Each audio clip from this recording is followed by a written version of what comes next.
Understanding your audience is marketing 101, but knowing exactly how your product can benefit your audience, well, that takes a little more finesse. That's where market segmentation comes in.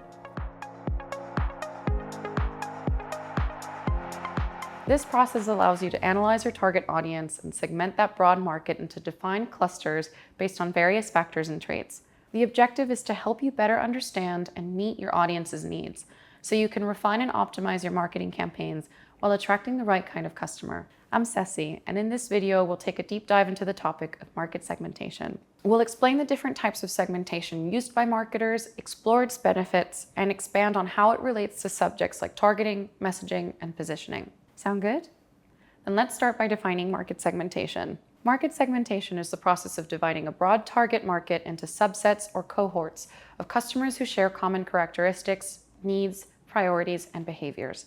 Segmenting lets marketing teams create tailored messaging that aligns with the distinct characteristics of each group. Traditional market segments are identified using the following characteristics: demographics, psychographics, geographics, behavioral, values, product usage. Once you've defined your market segments, it's time to pick out the ones representing the best opportunities to win. From there, you can develop strategic targeted marketing campaigns that speak directly to a specific cohort's core needs and interests. We'll explain the different types of segmentation in a bit more detail. And we'll also include a few examples of segmentation in practice.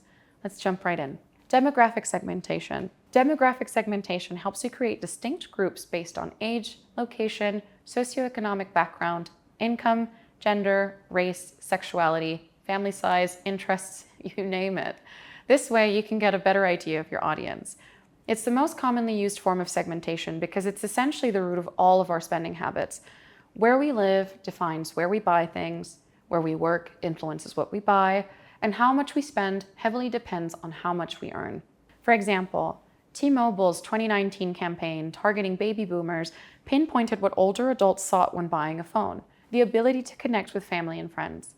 In response, the company unveiled a new data plan for customers 55 and up, removing unnecessary extras found in plans for younger users. Psychographic segmentation. While demographics tell us who the customer is, psychographics tell us why the customer buys a product. Psychographics categorizes customers by factors relating to personality and characteristics like lifestyle, values, opinions, and hobbies. For instance, Mercedes-Benz targets customers who value luxury and status, while Volkswagen targets those who value affordability and reliability. Geographic segmentation. Geographic segmentation categorizes customers based on geographic boundaries like country, state, city, and zip code.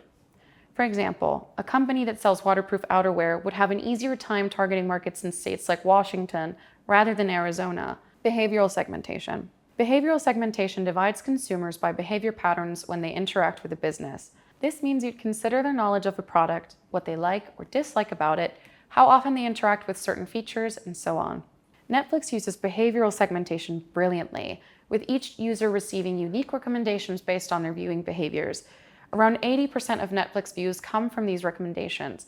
Once you finish the market segmentation study, your results should be measurable, so that marketing strategists can decide the focus and extent of their efforts and resources; accessible, as in segments should be reachable, whether geographically or psychologically; substantial, the market segment must be able to buy your product; differentiable, in that differences between market segments should be clearly defined; actionable, the segment must provide supporting data for marketing or sales approaches.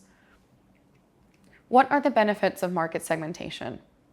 You can create and execute more effective marketing strategies by getting to know your customers better. Market segmentation helps you identify gaps in the market and determine how to fill them. More than this, segmentation can help you create stronger marketing messages.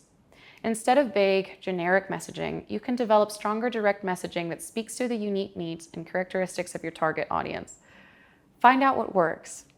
Using different types of market segmentation guides you toward the marketing strategies that will work best. When you know the audience you're targeting, you can determine the best solutions and methods for reaching them. Create hyper-targeted ads. With the right segmentation data, you can create effective digital ad campaigns. Stand out from the crowd. Specific messaging and value propositions help differentiate your brand.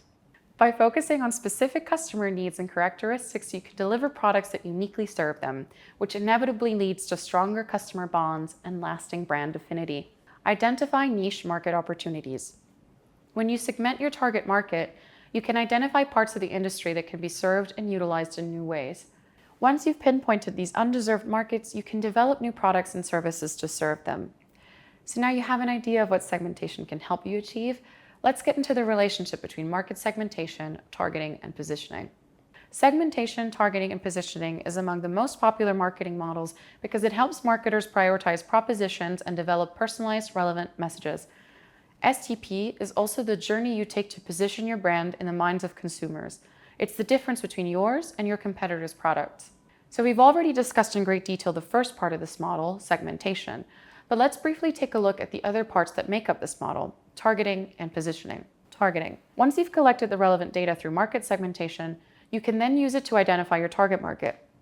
Rather than casting a wide net to reach everybody, effective targeting means focusing resources on the audiences most likely to engage with your brand.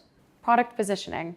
Finally, when you have a target audience in your sites, you can then work to present your product and all of its benefits tailored specifically to the needs of your target market. And there you have it. Hopefully, you now have a better understanding of market segmentation and its importance in crafting effective marketing strategies. If you enjoyed this video, go ahead and give us a like and subscribe for access to more resources. Thanks for watching, and see you next time.